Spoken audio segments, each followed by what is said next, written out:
Okay, well, the first thing I noticed is that this writer is writing in the first person. So we want to avoid the first person, which just means that we don't want to be writing saying I think or me. Okay, we just want to eliminate this and just start with, okay, it is important to know, ... Okay, we can leave out the yes, I think. Okay, that is implied when you say it is important. Okay, moving on. Other than that, this is a good first sentence. It lays out the argument. So that's good. But the second sentence is simply a repeat of the first sentence. Okay? We should know because it is important for us to know about our court system. Well, that's not adding anything new. That's just restating what we already said in the first sentence. Now, what's jumping out?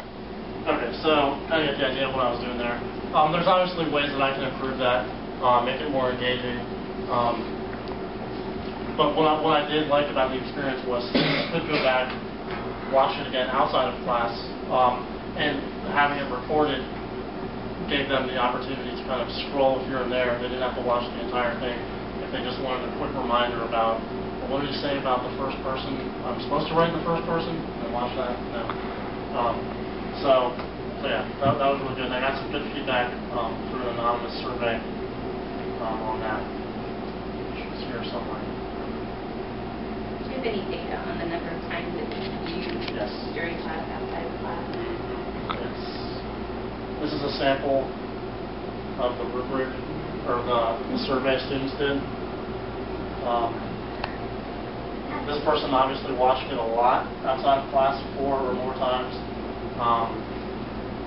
All in all, we watched it twice together in class, and I encouraged them to review it again before turning in their final paper.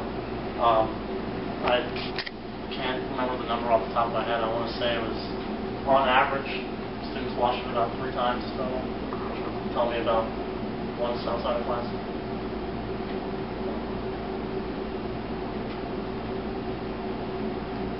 Can you take us back to your ad campaign that you were showing with the character family? I apologize for that. I'm curious about the rubric that you used.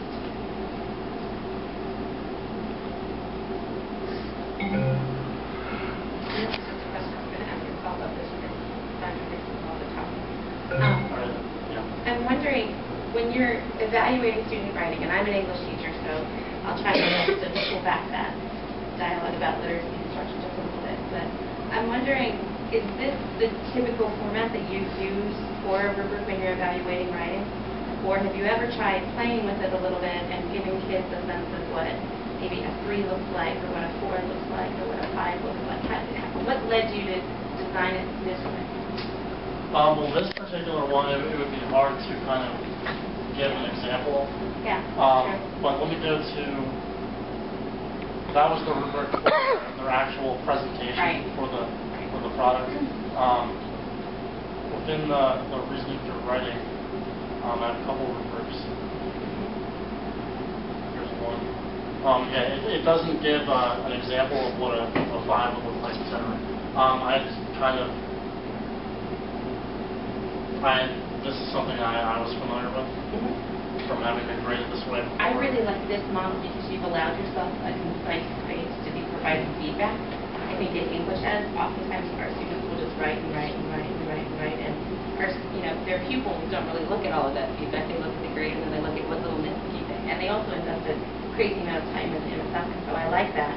I was just trying to nudge your thinking a little bit, because sometimes you might say, you have your qualities that might be your column to the far left, and then you have columns that run 2 or 3 or 4, and they might have some descriptive. So use of supporting facts at a 3 might look different than use of supporting facts at a 5. But I really appreciate what you did here, and I am thrilled to see the literacy tab inside of your work.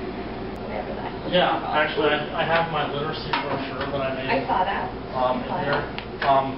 It was one of those classes that at first I was like, why do I have to take this? But having come out, I didn't suffer from the same one that you guys did. So, when did you take it in your? I took it with Willie Williams. Okay. Last spring. So it was. Yeah. It was before I came like full on into the program. But yeah, a lot of the ideas kind of rubbed off on me, I suppose. Do you see that when you're interviewing for a position and you are speaking with principals?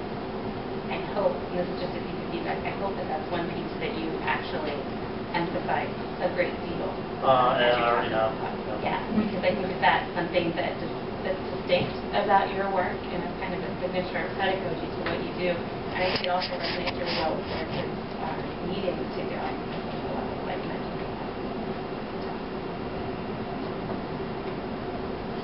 Didn't mean to throw you some question.